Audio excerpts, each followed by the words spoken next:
Salam IT News, jumpa lagi di program berita kami. Kali ini, kami menyampaikan bahwa seorang pasien dengan gejala virus komunis Tiongkok yang dikenal dengan coronavirus di Tiongkok mengatakan kepada The Epoch Times, segera setelah ia dibebaskan dari rumah sakit darurat kondisinya semakin memburuk, namun demikian rumah sakit menolak untuk memberinya perawatan. Mari simak berita selengkapnya.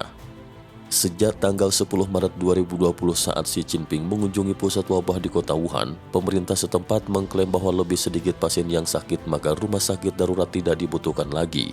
Sementara itu, rezim Tiongkok mengklaim virus komunis Tiongkok telah mencapai puncaknya dan bahwa rezim Tiongkok berhasil mengendalikan penyebaran coronavirus.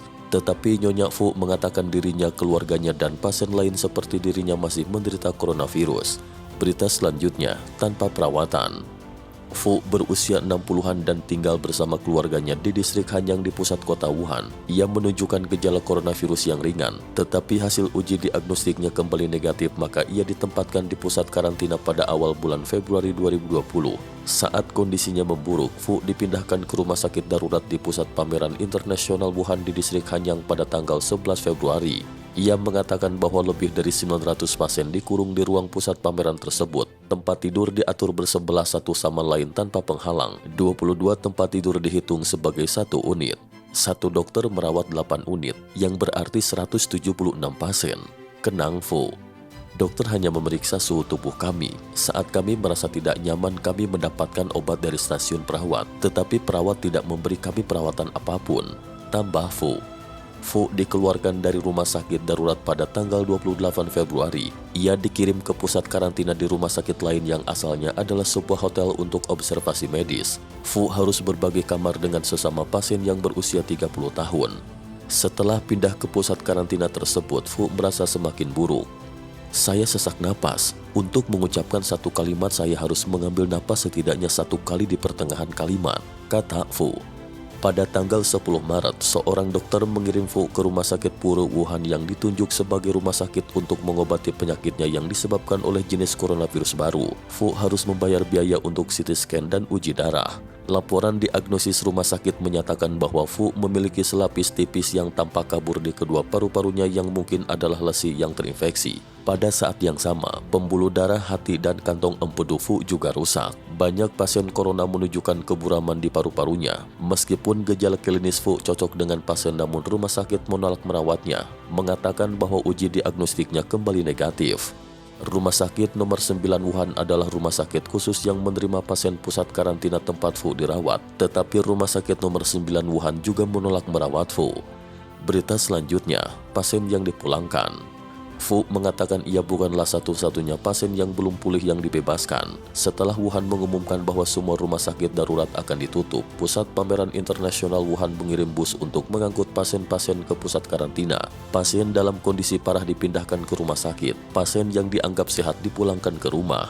Fu mengatakan bahwa ia berbicara dengan sekitar 20 pasien lain di bus itu. Mereka juga mengalami kerusakan paru-paru. Seorang pria berusia 36 tahun yang juga dirawat di rumah sakit darurat tempat Fu dirawat meninggal 36 jam setelah dipulangkan, menurut Fu.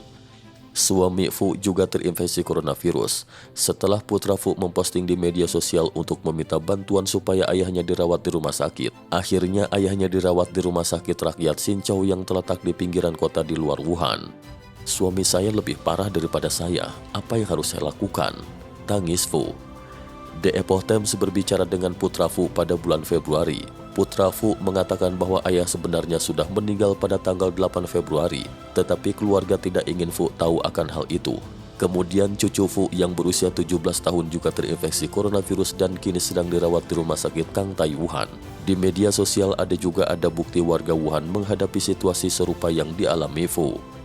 Pada tanggal 14 Maret, Yang Chanqing, seorang aktivis Tiongkok yang berbasis di Amerika Serikat, berbagi video di Twitter yang menampilkan rekaman audio percakapan antara dia dan seorang dokter bermarga Wei di Wuhan di WeChat, aplikasi populer. Dr. Wei mengatakan dalam video, "Di sini kami menggunakan diagnosis politik dan pengobatan politik." Dr. Wei mengatakan ada pasien yang belum sembuh tetapi rumah sakit tetap membebaskannya untuk menunjukkan pada pihak berwenang bahwa ada sejumlah besar pasien yang pulih. Sebagai seorang dokter, Wei mengatakan ia tidak merasa etis untuk melepaskan pasien-pasien semacam ini tetapi ia tidak punya cara untuk menghentikannya. Karena spesialis sudah menandatangani lembar pemulangan pasien, saya harus melepaskannya. Jika saya tidak melepaskannya, dokter lain akan melakukannya. Yang Chan Ching memposting bahwa ia mendengar dari kontaknya bahwa beberapa perumahan di distrik Hanyang mengalami infeksi massal dalam beberapa hari terakhir. Sebagian besar diakibatkan pasien yang pulang ke rumah dan secara tidak sengaja menyebarkan coronavirus kepada anggota keluarga dan tetangganya. Pada malam tanggal 13 Maret, netizen Wuhan bernama Chang Yi menyiarkan langsung video yang memperlihatkan ambulans menjemput pasien-pasien dari rumah mereka. Tetapi setibanya di rumah sakit menolak untuk menerima pasien-pasien tersebut karena klaim penuhnya kapasitas rumah sakit.